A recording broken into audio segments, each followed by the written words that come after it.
Good morning everyone, and welcome back to Craft Eccentricity, and we're up today with the KSCRAFT cake or pie slice. You can make it and turn it into whatever you want, and this is it.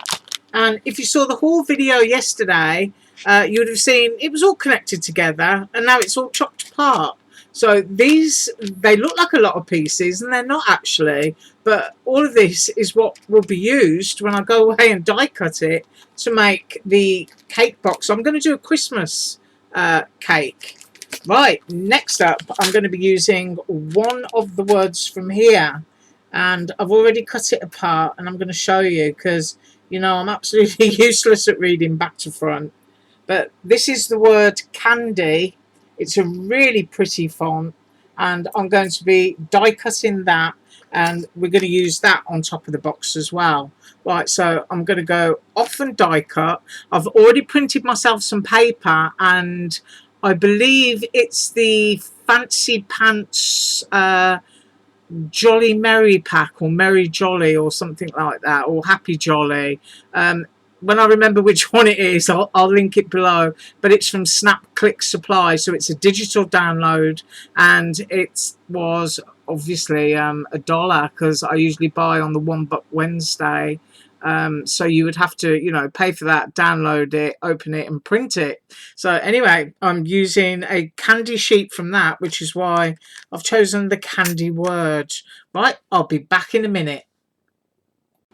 So, with the power of time and technology, I am back, and I've done my die cutting, and I also did some gluing. So I've been gone half an hour because I decided to use some glossy accents. Right, this is the bottom of the box. So if I lay that there, I want people to be able to see, so that if you're making at home, you can pause and you can see what needs to be done. This is the other side of the bottom of the box, and it will go to here. So this serrated edge that you see here, you're going to glue just before that serrated edge.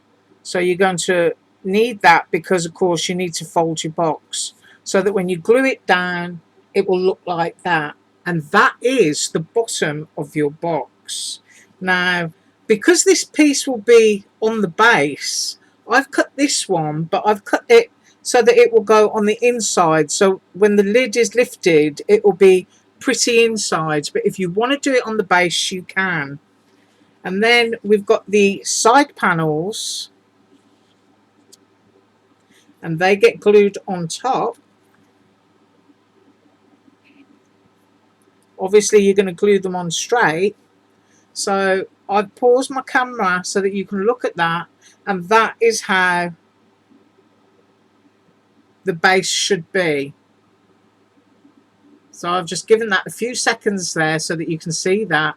That is exactly the way that I am going to go away and glue it. When I come back, it's going to look like that, except that piece won't be there because I want it for the inside of my box.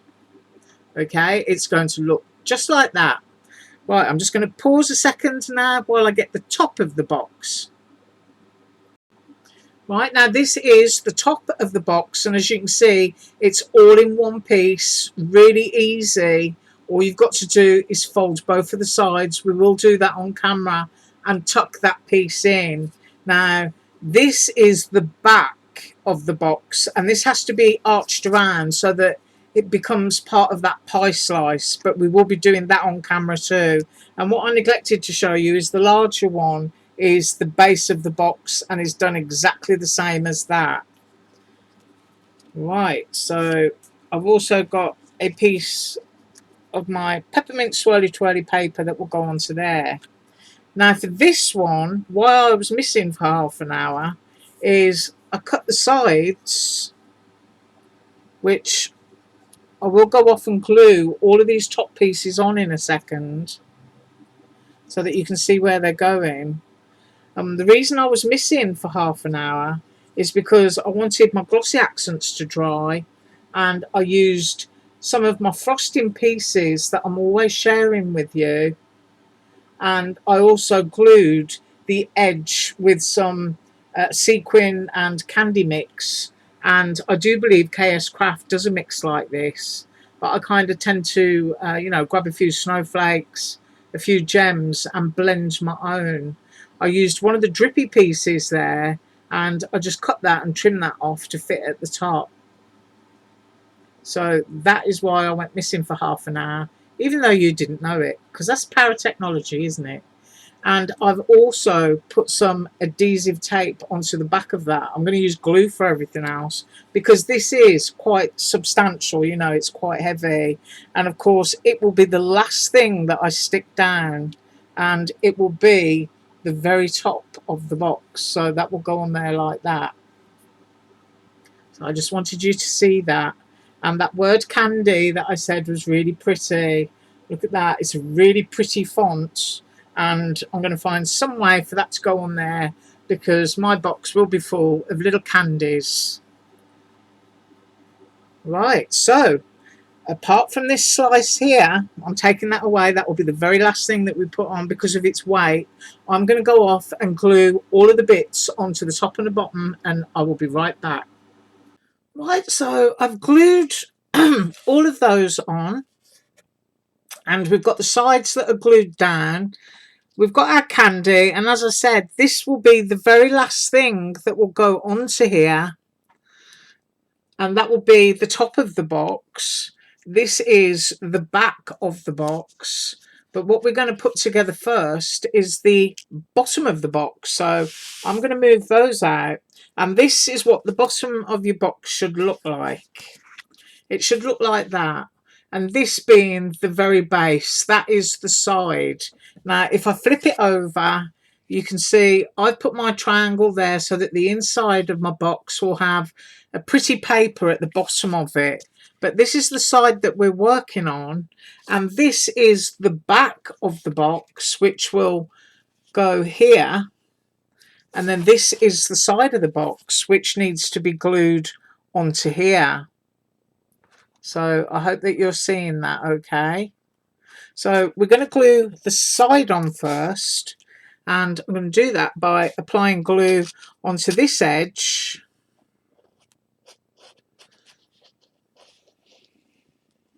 Now I am using Dollar Tree glue, which when it's humid, which it is today actually, can take a little while to set. So I've got that down onto there. And as I said previously, you do not want to go over your serrated edge. You want to be able to see that because that is the point where your box will fold. So if you cover that up, you're going to have a terrible time trying to, I'm just edging that away, trying to fold it. So there it is glued. It's not dry yet. And you can, you know, give it a little bit of persuasion. Just gently run your bone folder along. And you can see a little bit of glue has squeezed out. Right, just while that dries, and I'll be back in 5 minutes. Right, so I think that is sufficiently dry. And one of the things that I wanted to show you right now is my error so that you do not repeat it. And that is I should have waited to put my base paper in because can you see the edge has gone over my base. I should have glued my side on and then put my base down because then my base would have covered up some of this. So there's my error. You could look at that for a couple of seconds just so that you remember to put your side on and then put your base down. But that's okay. You know me and my mistakes.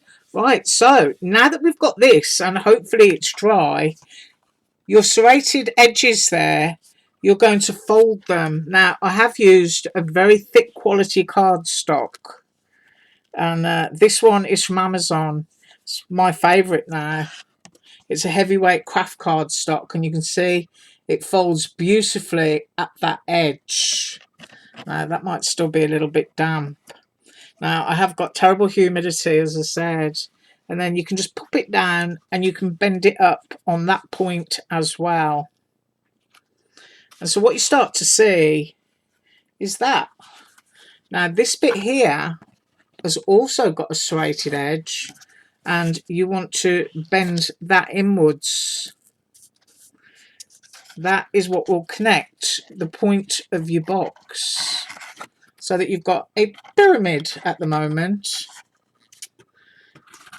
And we are going to run some glue along there. It may not be fully visible to you while I'm doing this because I'm going to have to hold it up on end, but I'm hoping that you can see this.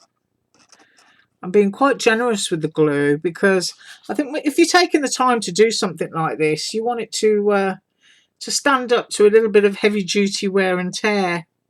So now I'm going to bring that across like that. Make sure that you've got it square.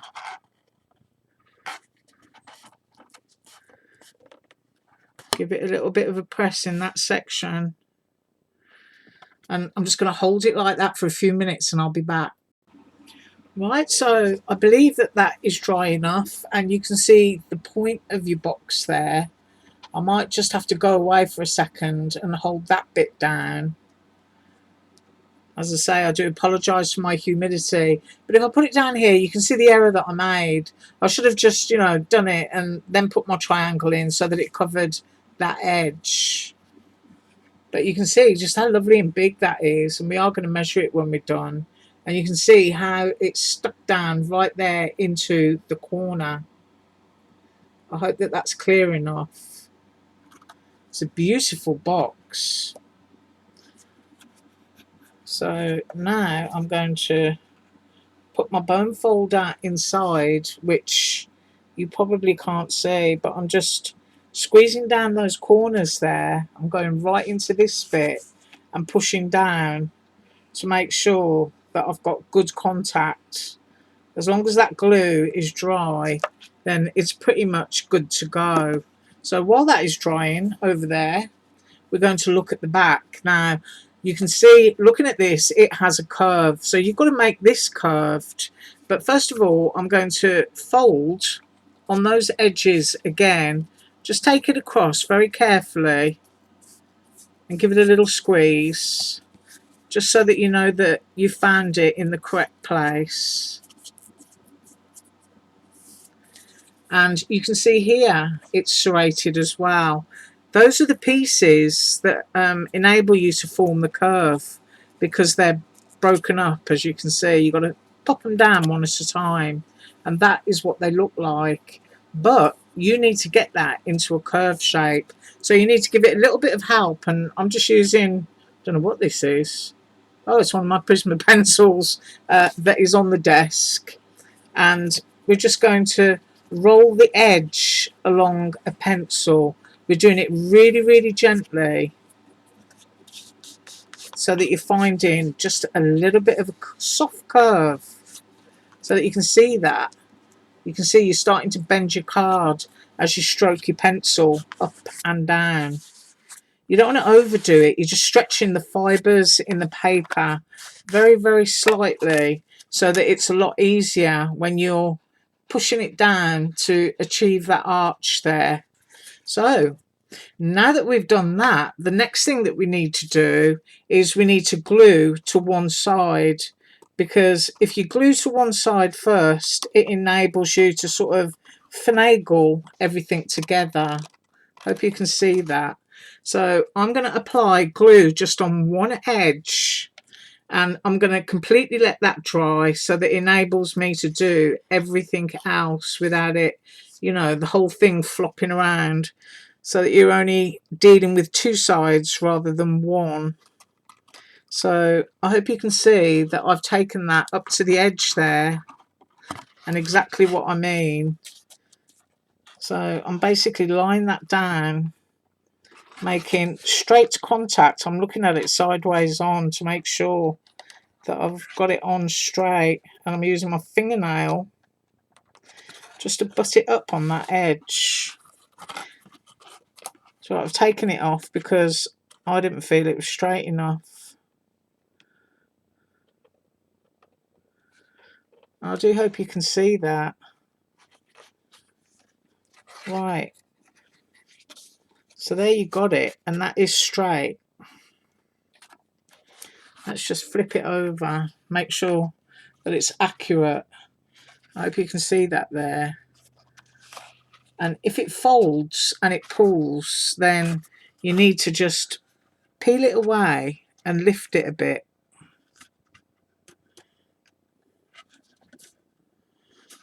So I just want to make sure that it's straight,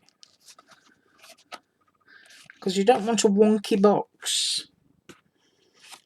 Right, so I've got that down like that. I'm going to let that dry and I will be right back. Right, so now that the side of the box is dry, you can see it makes it much easier. It's a bit like closing a door. So you need to get your little pointy bits, I'm going to call them that, to go over the top, and your side to go in. And then it enables you, if you look, you can see light there, you can just push until that goes in absolutely accurately. So I'm going to turn this over onto its back so that you can see where I'm going to put the glue next. And your bone folder is your best friend. So if you've got one of these, I've got several of these from those, what do you call them? The We Are Memory Keepers scoreboards. You usually get one with each of them. So I've got a rainbow of colours. And I'm very naughty because they're not always on my desk. I will admit to that. And then I'm going to go down that side again. Now, I will be vanishing off camera while I hold it together, but I'm just going to position it before I vanish. So you want these to go underneath.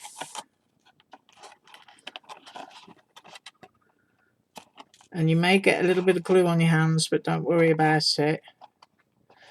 So that you can see you've got that curve. And you're just touching it with your hand very gently. And then you're pushing your side in too. See that? Now don't worry about this bit being a little bit loose, because we're going to go over the inside with a bone folder which will push that flat. So I'm going to be holding this because you can see the side needs to be held, and I will be right back. Okay, so that's all dry, and that is what the inside of your box will look like. That is what it looks like on the reverse. So that is all glued down into place now. Now, the error of my ways, I have been and cut another one so that that will just sit right down in there and hide all of that. That's how it should look. Right, now the next thing for me to do is to glue the top. The top is a lot easier than gluing the base, because you just simply have to, once again, go along your serrated edge and fold. This little tab here needs to be folded. Pop that out again while you fold your side down. And then this is just glued onto there. And then the back will be put on exactly the same way as I just did the large one. So I'll do that and I will be right back. Right, so we've got the base, and I corrected it by dropping in a piece of pretty paper once completed. So you can see all of the sides there. You can see the joints. You can see the way that that is all along the base. Got a little bit of glue there, so I'll just remove it. But really, really lovely, very sturdy. So that is the base. Here is the lid. So you can see I've just got that little bit of a serrated edge, which enables you to bend everything. I hope that people can see that. I've used one of the frosting pieces there and along that side, and that is what it looks like on the inside. Now, what you can do while that is drying is take your bone tool and just, you know, push each one of those down to make sure that they've got firm contact. So now the next thing, obviously, we need to decorate the lid, and I did the candy and I've been away and I've put some foam on there because I decided I wanted that to be a little bit more dimensional. And then, of course, the piece that I'd already decorated. Now, this is quite heavy because it's got 3 of those frosting pieces on. So I put a bunch of tape there. So I'm just going to tear the back off the tape, come back, and we'll stick it down. Right, so I've got all of the back off the tape. You can see that. And I've turned the curve edge towards me. And I think I need to stand up because, as you know, I can't always see accurate things on camera. And there does need to be a kind of, you know, an even-ish border all the way around. And I'm just going to have to go with that. It may or may not be perfect, I'm not sure. But everything got glued down with glossy accents so that it's nice and solid. So that is the lid of our box. And I'll sit down just in case I'm shouting. And we've got our little candy here. A little bit of foam for a little bit of 3D. And I'm just peeling the backs off those. These are the Dollar Tree foam pads again. And I don't know if anybody else has noticed, but the foam rolls and foam pads at Dollar Tree are half the thickness that they used to be. So I was quite surprised by that. Now, you can have your candy on straight if you want, or you can have it at an angle. You know, it's entirely up to you. But I hope I'm getting mine on straight. I hope it is. But I've committed. So there is the lid of our box. Going to bring in the base and we're going to pop the lid on. Now, sometimes when you do boxes, they don't always work first time. You have to finagle them a little bit and then they kind of find their footprints. But let's do a close-up. Oh, the camera's behaving. But such a pretty box and it's such a gorgeous size. Now, you can, of course, you can go along and you can decorate with other things if you want to along the base. I've left my back plain because, you know, that's an area that gets a lot of touchy-feeliness to it. And there's enough space on there where you've got your decoration, but you can still go in and lift the lid with your hands without ruining the decoration. But such a lovely thing. Now, I'm going to measure it. And for all you that stuck with me, I thank you so much. I really, really do. You have a great deal of patience. Right, we are at 5 3/8. And then the height of the box, we are at 2 7/8. Gorgeous, absolutely gorgeous. It's such a beautiful, beautiful size. Now, you imagine that done as a birthday cake. So you can make it all primary and bright if you want to. As a wedding cake, decorating with all of your lace trims and your little silk and satin roses with a pretty wedding gift in there. It's going to look absolutely gorgeous. You know, a girly birthday cake slice with unicorns or ballerinas and lots of pink frills, you know, going all the way around the edge, because you can get some lovely elastic frilly ribbons. And you can just make it seasonal. You could, if you wanted to, you know, take away everything and just have that slice there. The frosting piece that I've used on the edge, cut several out and, you know, lay them trellis-like across your slice. Have I gone blurred? Lay them trellis-like across your slice and put a thankful or a happy Thanksgiving, and you've got your pumpkin pie or your apple pie or whatever pie you like. But it's just absolutely gorgeous. Now, you know that I got shaker domes, and if I hadn't put the candy there, I could have put a shaker dome there and you could have filled it with something or just leave it completely hollow so that you could have had a little tea light inside of there. So you could have a little light up cake or pie slice box. But I really enjoyed making that and I'll enjoy using it. Right. I thank you so much for watching me today. And as usual, all links are below, but I'm going to be up tomorrow with more from KS Craft, and it's going to be the cookie gingerbread alphabet, which is absolutely gorgeous. So we'll do some of that and we'll make a card. Right. Thank you once again. Have an absolutely wonderful day. Bye.